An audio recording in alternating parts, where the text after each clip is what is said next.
tenemos aquí una unidad, ¿sí? Y esa unidad es un pórtico. Al final, perdón, esta unidad tiene unos tramitos en voladizo, aquí, este tramito en voladizo, y esta otra unidad también tendrá un tramito en voladizo, que no es que necesariamente se construya en voladizo, se puede construir sobre una cinta. Y luego lo que se hace es que se unen, y aquí hay una unión de las que yo les mencionaba en la clase pasada, ¿no? Puede ser una unión totalmente rígida, o puede ser una unión que no haga transferencia de momentos en esa zona.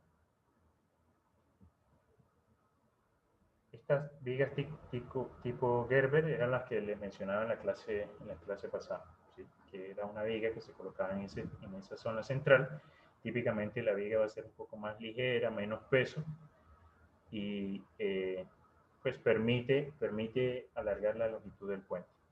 Entonces, al final, si ustedes se fijan, lo que nos queda es un pórtico, ¿no?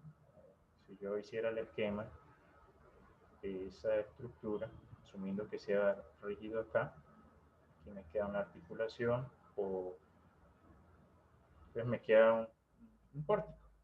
Longitudinalmente me queda un pórtico también. Igual que lo de arriba, con la diferencia de que aquí usted lo construye diferente, ¿no? Puede construir por tramitos, por subtramitos. Estos pórticos tienen unas limitaciones. La idea es típicamente tener unos 5, máximo 5 o 6 pórticos. Depende mucho de la longitud del pórtico, llamando esto como esta unidad acá, esta T, depende mucho de los movimientos térmicos, que detallaremos más adelante. Bien, aquí está en la vida real cómo lucen estos elementos tipo pórtico. No son comunes aquí en Colombia, sí son muy comunes en Estados Unidos, muy comunes. Y hablo de Estados Unidos nuevamente, no sé cuál será la experiencia práctica en Europa, yo no estoy en Europa, pero ustedes ven ahí, ahí ven la unión, ¿sí? Ustedes ven aquí el sistema y aquí está la unión, que es trabaja en este caso como una articulación, ¿sí? De hecho ellos la llaman en inglés, es in span, o sea, en el vano o en la longitud, in span hinge, una rótula en el vano. Entonces, esa rótula hay que diseñarla cuidadosamente. En algunos casos, hace muchos años no se diseñaba con cuidado, y lo que pasaba era que las unidades se separaban y terminaban fallando en esta zona. ¿Sí? Son zonas con bastante refuerzo, bastante refuerzo. Tienen diseño específico y todavía se estudia cómo se diseñan estas uniones. Eso no lo vamos a detallar nosotros, esto no lo vamos a hacer nosotros, entonces, pero hay información. Aquí hay un profesor Matías Uve de la Universidad Pontificia Católica de Chile, trabajó eso en su tesis doctoral, y bueno, el que esté interesado pues puede ir a buscar información de ese tipo de unión. Ahorita yo les decía, usted puede construir, o usted puede tener una unión integral como esta de acá, ¿sí? Esta de acá. Y la pregunta es, ¿cómo puedo lograr eso? Que lleguen los refuerzos que el profesor dice que salen de aquí y de acá. De pronto en este esquema longitudinal parece imposible, pero es algo que se puede lograr, sobre todo si se usan elementos prefabricados. Y estos elementos, este tipo de construcción o este tipo de unión, usted lo puede construir todo en el sitio. Es decir, usted llega y funde, tiene todas las vigas montadas sobre formaletas, acá, ¿sí? Andamios, todo, y une todo y construye y pone formaletas y vierte concreto, todo, y cuando ya esté listo quita formaletas, quita andamios y ya, y le queda su superestructura va a ser continua, ¿sí? Desde el día cero, o sea, cuando usted quita la formaleta, el peso empieza a actuar, el peso de los elementos actúa y pues genera un diagrama de momentos que va a ser puramente negativo aquí en esta zona. ¿Sí? Va a ser muy similar a algo como lo de arriba. La diferencia es que usted ya no tiene un apoyito, sino que tiene un pórtico ahí. Pero también se puede generar esa unión integral, recuerden, es una superestructura continua unida integralmente con la subestructura, o al menos con el pórtico. Se puede generar mediante elementos prefabricados y al final usted logra un sistema que es lo que se llama simple, un sistema simple para cargas muertas, pero es continuo para cargas vivas. Entonces, ¿en qué consiste ese sistema? Pues usted, por ejemplo, llega y construye este apoyo acá, que es un estribo, se conoce como estribo, no es el refuerzo transversal de la columna o de la viga, es un estribo, y aquí usted construye su apoyo intermedio, que puede ser una pila única, una pila con tipo cabeza de martillo, un pórtico, no sé, lo que usted tenga. Y luego usted puede construir y posicionar las vigas que sean prefabricadas, solo las vigas. Que usted construye sus vigas, 1, 2, 3, 4 vigas, y encima de las vigas usted puede colocar el tablero, puede fundir el tablero en el sitio, la losa superior, o puede usar elementos prefabricados. Ya ahorita les muestro. O sea, en total, la superestructura puede ser, de hecho, toda la superestructura puede ser prefabricada. O los elementos, ¿sí? Las vigas y el tablero pueden ser prefabricados, bueno, sí, o el tablero puede ser prefabricado. En fin, la idea es que usted al final tenga este sistema acá, y si usted lo nota, hasta este instante, el sistema, al final, cuando ya esté construida la superestructura, es simplemente apoyar, ¿cierto? Entonces, Jason. Sí, profe. Suponga que aquí lo que está actuando es la carga muerta, peso propio de los elementos. ¿Me puede hacer el favor y dibuja en estas vigas cuál sería el diagrama de momento bajo la carga muerta? En Eh, la viga B. Las vigas B. la viga B, Sí. listo, voy.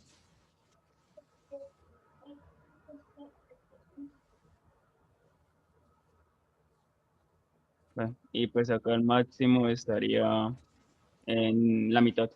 Ajá. Bien. Entonces fíjense que los momentos acá son ceros, son unas estructuras simples, simplemente apoyadas. Y entonces luego usted lo que hace es lo que yo les decía ahorita, ¿no? Todas las conexiones y todo el refuerzo y todo eso, lo funde. Pero ojo que la estructura tiene memoria, la estructura dice, oiga, o al menos la superestructura dice, mire, es que el momento debido a las cargas muertas que yo sentí y por las cuales me deformé, ¿cierto? Esa estructura también va a tener una deformada aquí va a tener una rotación teta, acá también, y aquí va a tener una deflexión B. Es esto, ¿sí? Ya yo sufrí algo, entonces porque usted llegó y después fundió acá, no voy a cambiar, no voy a cambiar todo, no. Eh, estos esfuerzos ya son unos esfuerzos que quedaron ahí como, eh, quedaron en la historia de la estructura. Unos momentos positivos máximos acá en esta zona, unos momentos cero aquí y acá, y unas deformaciones y unas rotaciones que ya están ahí, ya hacen parte de la viga, de la superestructura. Y entonces cuando usted después agregue cargas en el sistema, cuando ya este diafragma sea rígido, ¿sí? Por ejemplo, que agregue esta carga distribuida en toda la longitud, pues en ese sistema van a aparecer otros tipos de esfuerzos. Por ejemplo, eh, a ver, Johann Steven. Sí, señor. Johan, ¿puedes por favor para el sistema D dibujar el diagrama de momentos que uno esperaría para la carga distribuida? Y le agradezco que active el micrófono y lo deje activo. Le agradezco a todos que cuando participen dejen activo el micrófono.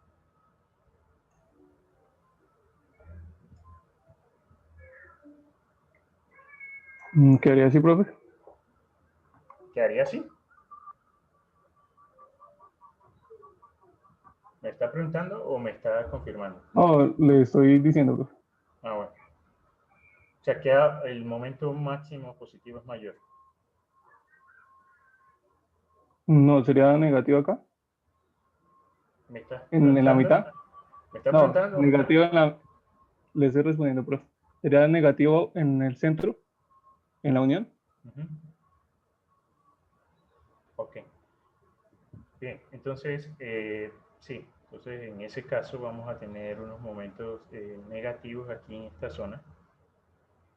Y esos momentos, por ejemplo, esta carga que está allí, ¿sí? Que era la que nos dibujaba ahorita Johan. ¿Sí era Johan? Sí, Johan Steven. Eh, esa carga, a ver, era algo como esto, momentos mucho más grandes, negativo, que el momento positivo. Y esa es una carga que, o unos momentos que se deben sumar a los momentos que ya existen en la superestructura. ¿Sí? Es decir, si yo superpongo esto, si esta carga de acá, peso, cargas muertas superimpuestas, SD, luego miraremos las cargas, pueden ser, usted ya construye toda la superestructura, entonces luego deja una capa de rodadura asfáltica, coloca las barreras, ¿sí? Las barandas, coloca otros elementos, entonces pues una carga distribuida, pues esa carga distribuida ya el momento que genera sería algo así. Y al final este momento es solamente debido a las cargas superimpuestas, este momento de acá el rojo sería el momento debido al peso propio de la superestructura. Y fíjense que pues el momento negativo que uno tendría es relativamente pequeño aquí. ¿Sí? Solamente debido a las momentos superimpuestos, a las cargas superimpuestas. Muy diferente a que usted construya el puente que lo tenga todo apoyado sobre siembra y de un momento a otro, cuando ya el concreto tenga una capacidad mínima resistente, te quita la siembra. Ahí todo el momento sería negativo aquí debido a las cargas superimpuestas más el peso propio. Pues esto también le dice a uno, oiga, hay que tener cuidado con el sistema constructivo. ¿Sí? Yo no puedo decir que el sistema va a ser así y entonces los momentos van a ser negativos, grandes, aquí en esta zona. Tengo que estar muy atento a cómo se está construyendo eso, cómo es que usted logra construir lo que está proponiendo acá. Integral, semi-integral o no integral, tiene que estar asociado a un sistema constructivo, no puede estar desvinculado. Aquí les muestro, a ver, en este video, vamos a ir al video, cómo se puede construir. Esto es una opción, esto fue el método constructivo que yo utilicé. Este es muy específico porque son elementos prefabricados. Entonces ahí fíjense, bueno, miren un poco, tengo las columnas y esta es la viga cabezal. Y aquí lo importante es que de la viga cabezal están saliendo unos refuerzos verticales y de la columna también salen refuerzos verticales. Y si se fijan, aquí hay unos espacios, ¿sí? Aquí hay unos espacios y esos espacios pues se aprovecharán para, bueno, aquí no dibujé para colocar la superestructura. Entonces ahí miren, la superestructura son las vigas. Aquí en este caso el tablero era prefabricado también, no era un tablero eh, construido en sitio. Yo les había dicho que esto es más enfocado a construcción prefabricada. Entonces ahí se une el tablero con las vigas, son uniones específicas para el tablero y la viga. Y en ese momento, lo que uno tiene en ese momento son dos estructuras o dos superestructuras simplemente apoyadas. ¿Sí? Eso era lo que yo les dibujaba ahorita. Si uno viera el diagrama de momento en esta superestructura, viene así y viene así. ¿sí? Momento máximo acá. Y luego lo que uno hace, bueno, esas masas no les preste atención por ahora, no es nuestro interés, es fundir. Fíjense que ahí se fundió arriba la unión, se genera el diafragma. Eso impone unos retos fuertes de tolerancias constructivas, pero al final se puede lograr. Déjenme ir acá.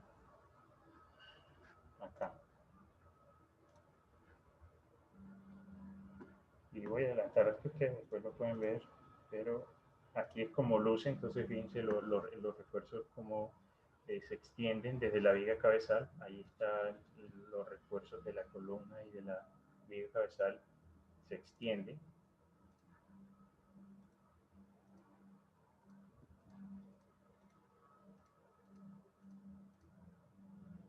Aquí estamos construyendo las vigas. Sí, ahí los tableros prefabricados, luego posicionábamos los tableros. Lo otro era una animación, no indicaba que todo se había construido así al pie de la letra.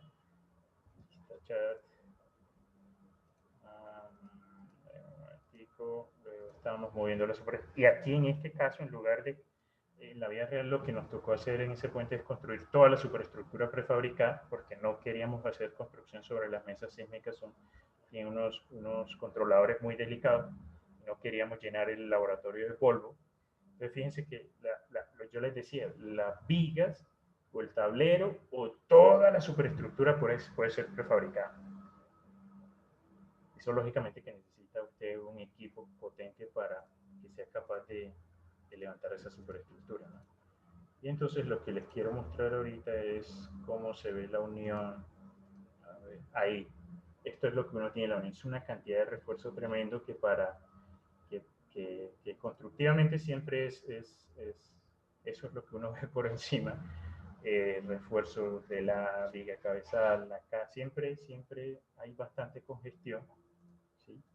Pero al final, y en este caso la fundición de concreto fue un reto porque pues, teníamos estas barras, pero bueno, hay espacios, ¿no? Siempre cuando usted garantice más de 1,5 pulgadas, siempre hay espacio para que pase el concreto y para que usted haga la vibración del concreto, etcétera, etcétera. Y esta ya es cuando luego se quita la formaleta. Mire que se logra una unión buena. En realidad no tuvimos problemas de separación. Bien, entonces ese es un esquema que se viene usando. No de pronto tan común aquí en Colombia, creo que hay 2 o 3 o 4 puentes que se vienen usando, pero con el uso de prefabricación, de elementos prefabricados, toca hacer este tipo de uniones en el sitio.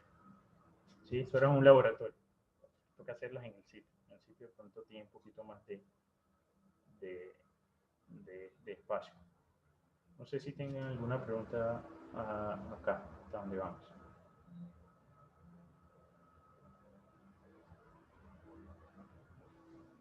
¿No?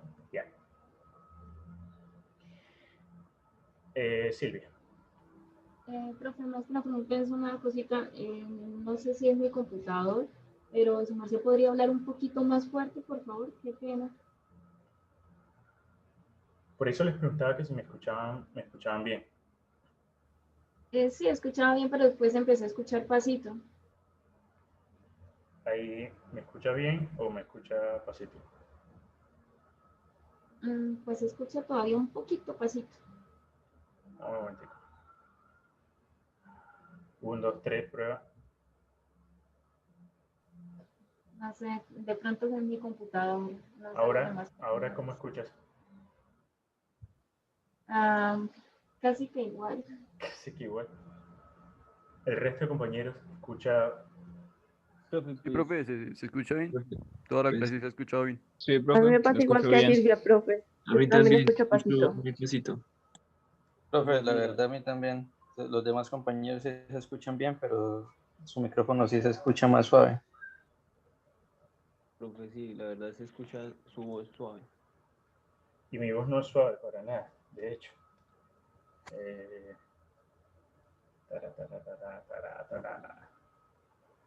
A ver, ¿qué puedo hacer?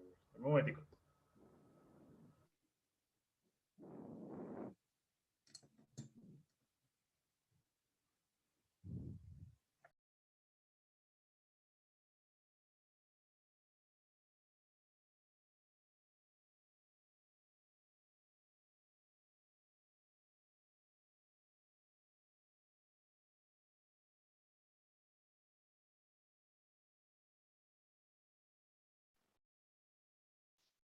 Bueno, ahí me está.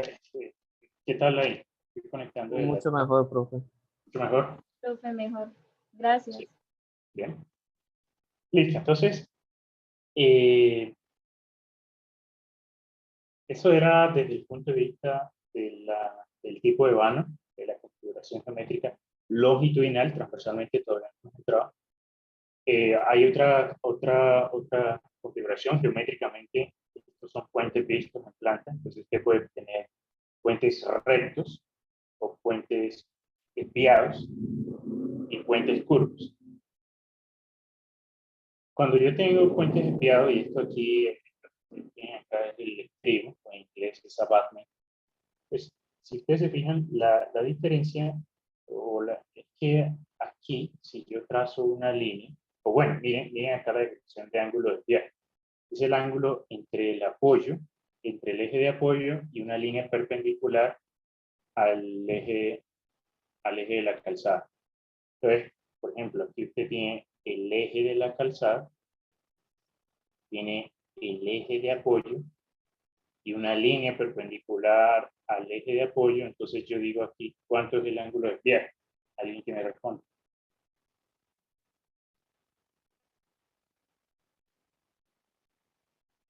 90. 90 es una opción. ¿Alguna otra respuesta?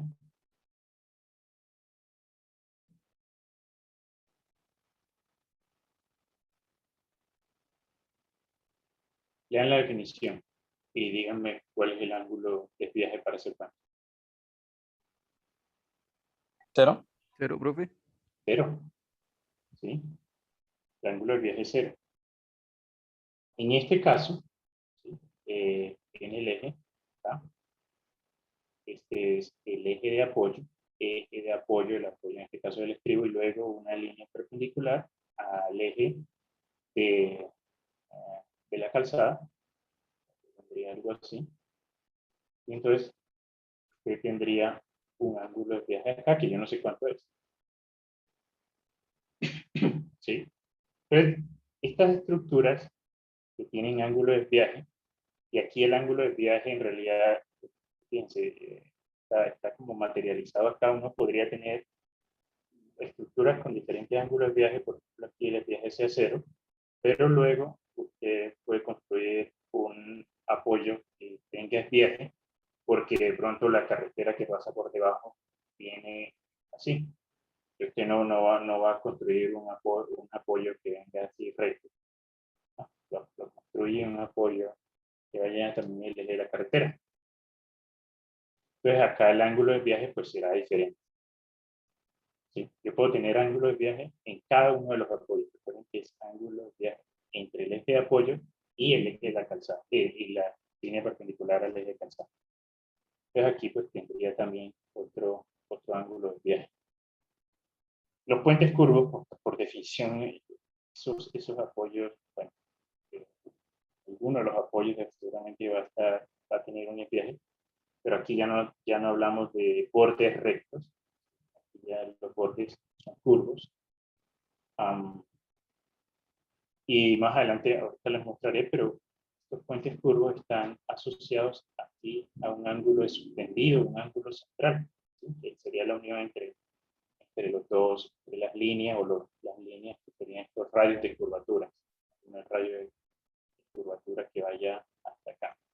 Radio de, aquí hay un ángulo que define qué tan curvo es ese puente. Los ángulos o los puentes con viaje son bastante críticos, sobre todo desde el punto de vista sísmico.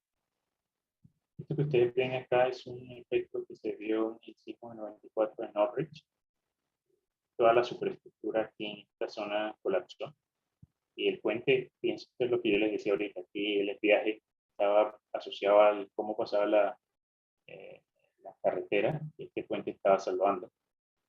Y aquí ustedes ven, aquí se ve el viaje, ¿no? de la superestructura.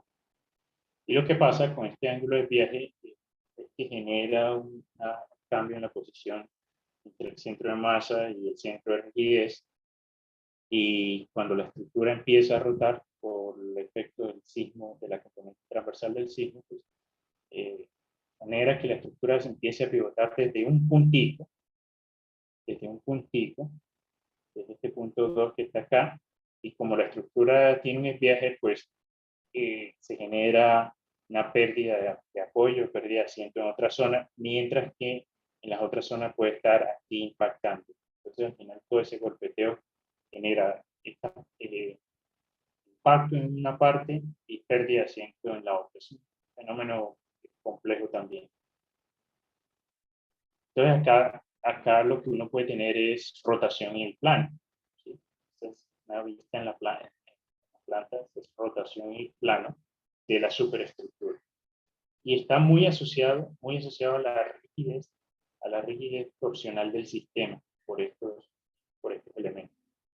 Ahora, la rotación en el plano no es característica, no es única de los puentes enviados, los puentes que tienen enviados.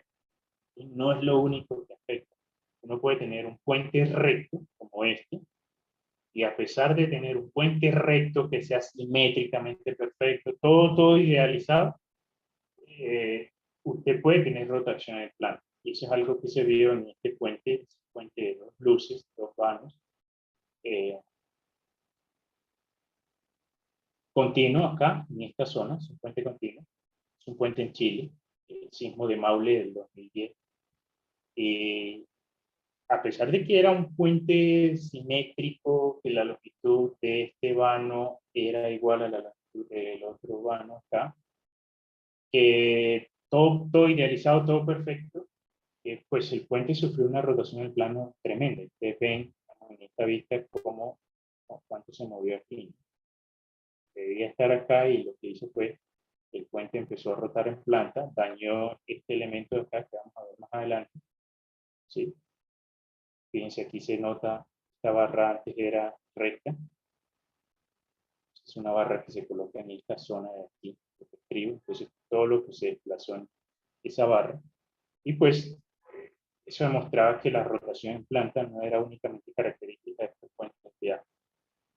De hecho, en el puente que yo les mostré de mi tesis, que era un puente también muy similar al de ahorita, puente de 2 luces, simetría en los vanos, tenía un poquito de excentricidad de masa porque no se pudo lograr que estas masas de la izquierda sean iguales a las de la derecha, por más que quise. Entonces tuve como una excentricidad de 0.05% en la dirección longitudinal del centro de masa. Pues teóricamente, para este puente, el centro de rigidez estaba acá y el centro de masa estaba, perdón. El centro de rigidez estaba aquí, el centro de rigidez de masa estaba aquí corrido un 0.05% de la longitud del puente. Y a pesar de eso, también observamos unas rotaciones en planta tremendas. Esto que estoy mostrando aquí es la rotación en planta. Este puente no tenía las llaves de cortante, que luego hablaremos en los estribos. Entonces, en función de la intensidad del sismo diseño, 100% de design earthquake, el sismo diseño, pues ya teníamos una rotación y esa rotación iba incrementando, incrementando, incrementando, y cuando llegamos al 200% del sismo diseño, la rotación fue de 0.03 radianes, que es grande. Este de acá, la rotación residual, es decir, al final del sismo, la rotación residual era de 0.025 radianes. ¿Cuánto es esto en grados? 0.025 radianes.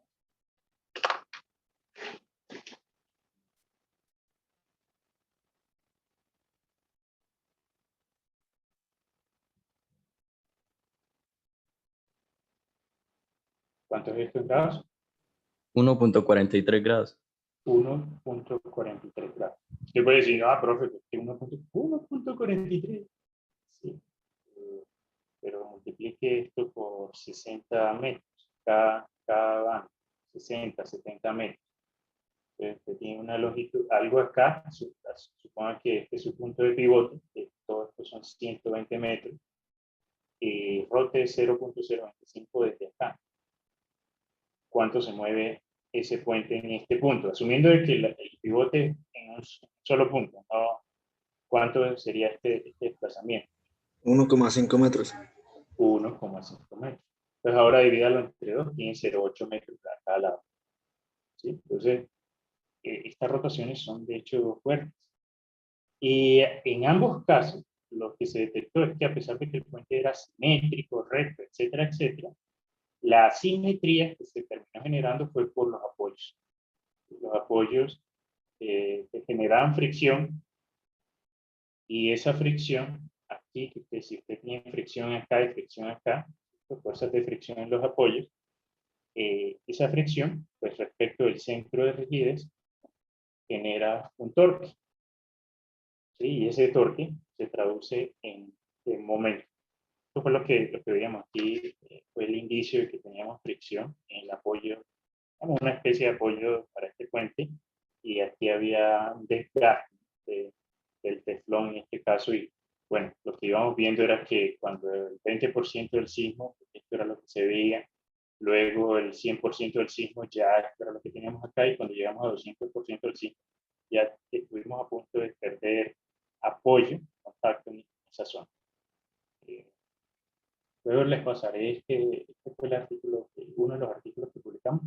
Fue recientemente aceptado, luego de mucho tiempo de revisión, un proceso largo, en una revista de la Sociedad Americana de Ingenieros Civiles. Cuando el puente es curvo, pues entonces habrá que definir bien el eje del puente, y este es el ángulo central que yo les decía. En este caso, el ángulo central entre los ejes de apoyo.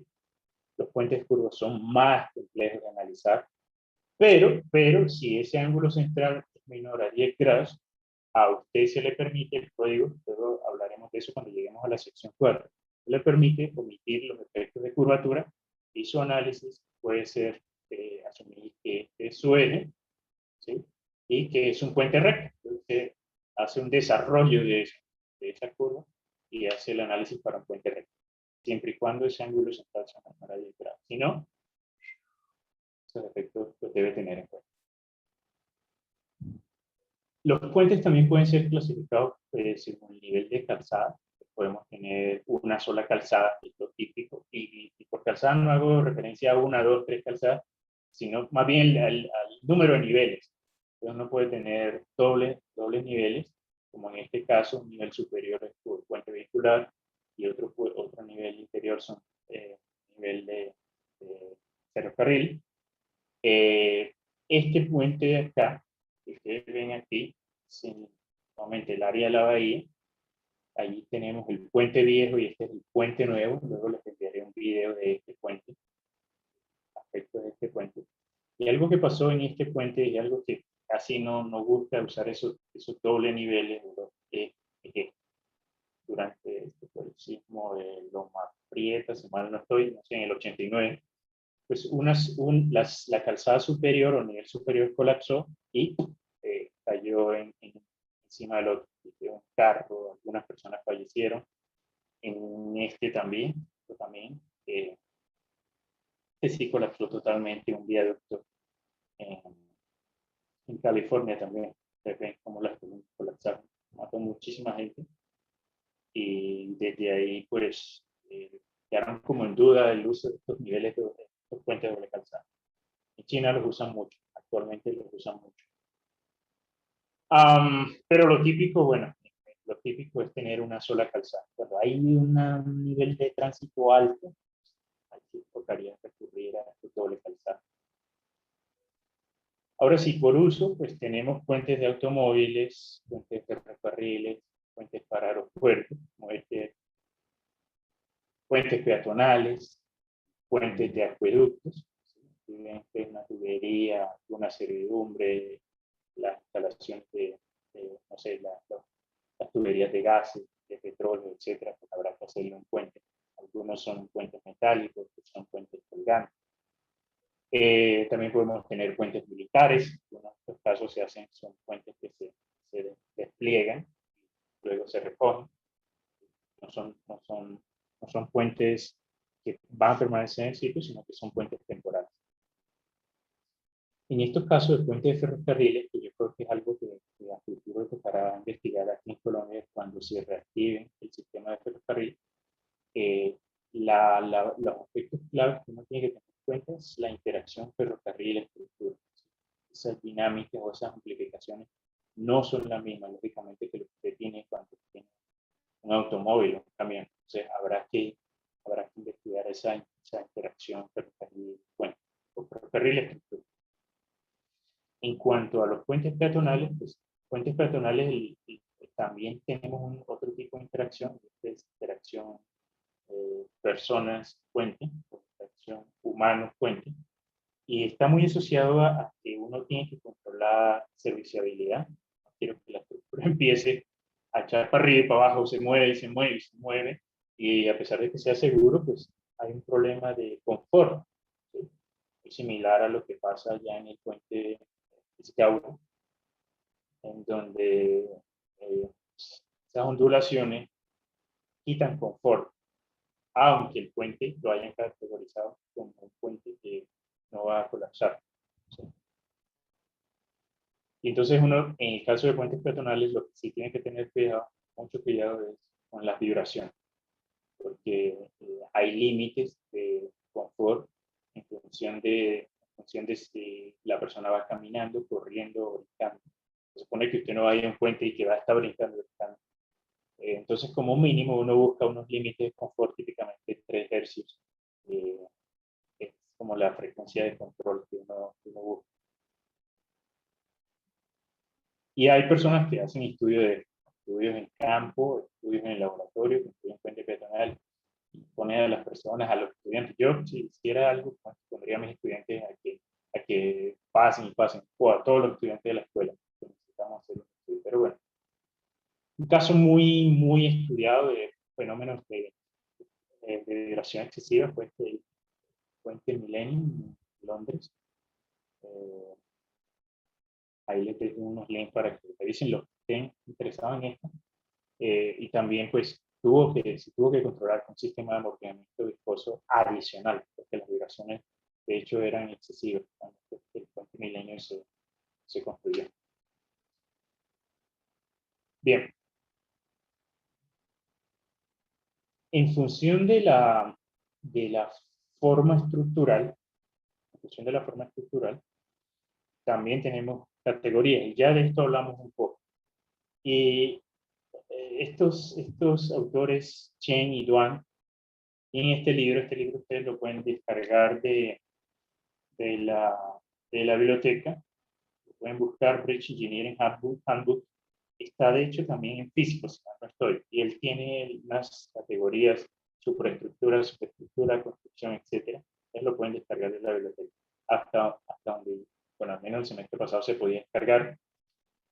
Este semestre, les comento, desafortunadamente por la pandemia, un recorte presupuestal en varios aspectos. Por ejemplo, los auxiliares que teníamos los profesores nos los fueron recortando. Yo este semestre tengo auxiliares, pero porque de mi bolsillo pago mis auxiliares. No es que la escuela o la universidad me lo dé.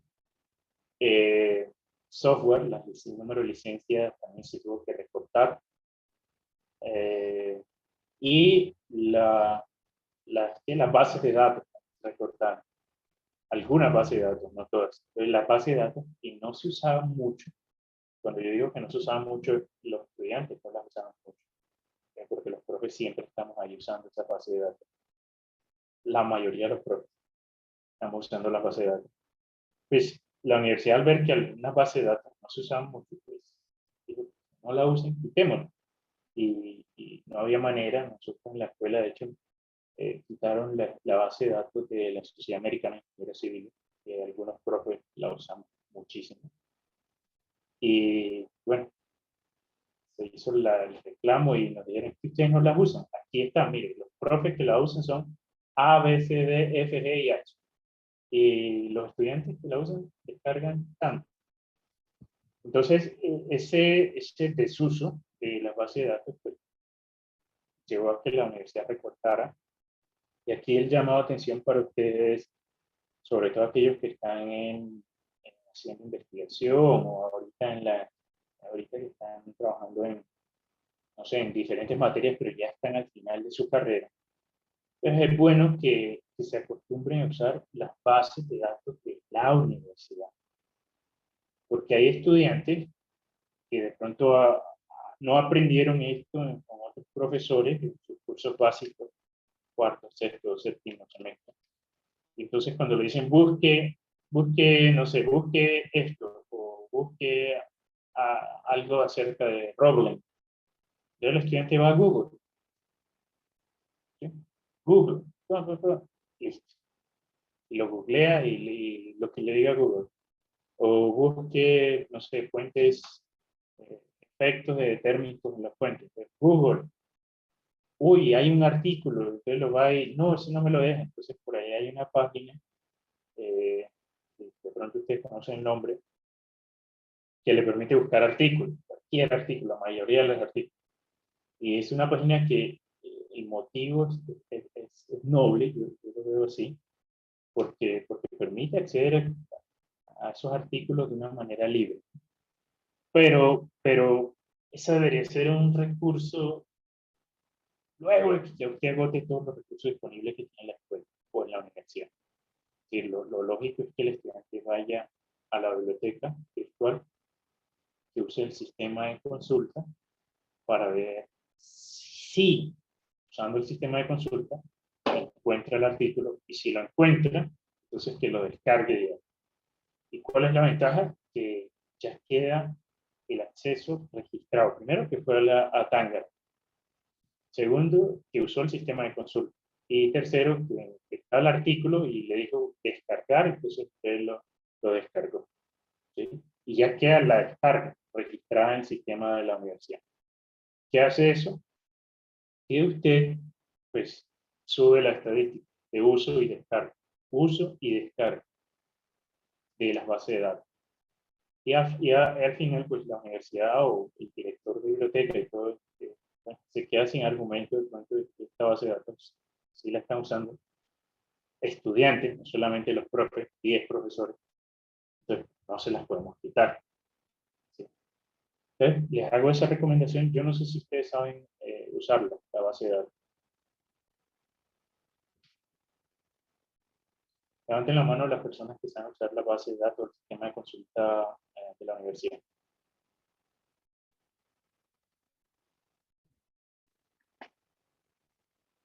Silvia, Jason, Manuel, solo 3 personas. Jenny y Andrea. Solo 6 personas con yo. Sí, solo 6 personas. 6 o 5 personas. Gracias. Y algunos de ustedes ya están haciendo trabajos de grado y algunos de ustedes ya han buscado artículos. Sí, entonces la pregunta de uno se queda, bueno, ¿dónde los buscan? O algunos de ustedes ya los profesores ya están, busque acerca de este tema. Entonces los estudiantes, ¿dónde buscan? ¿Google o la base de datos?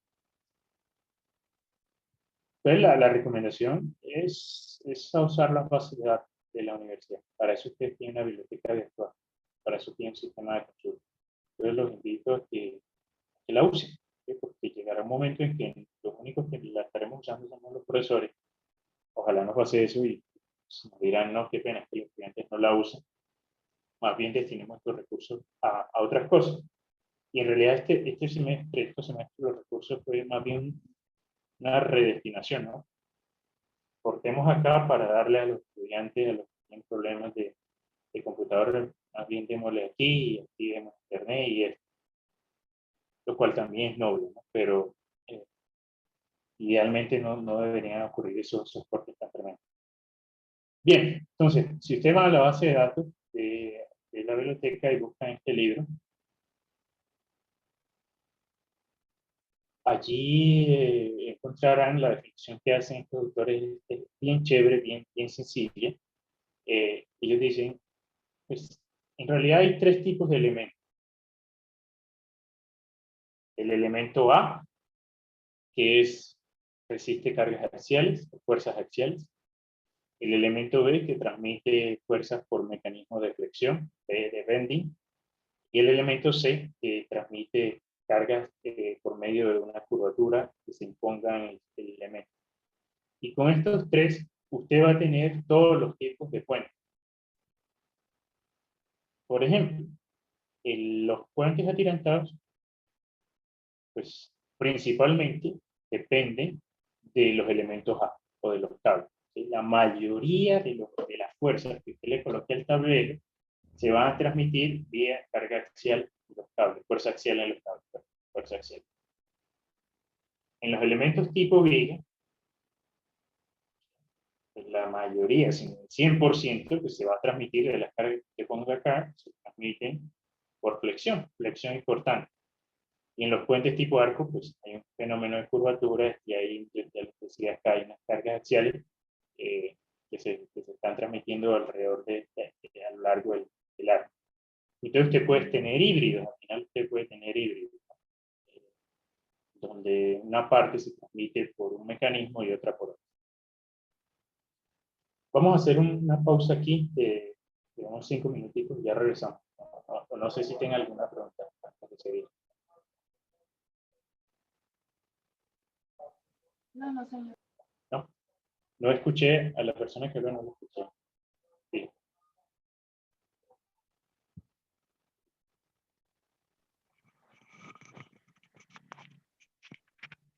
Listo, entonces hagamos una pausa de 5 minutos y ya regresamos.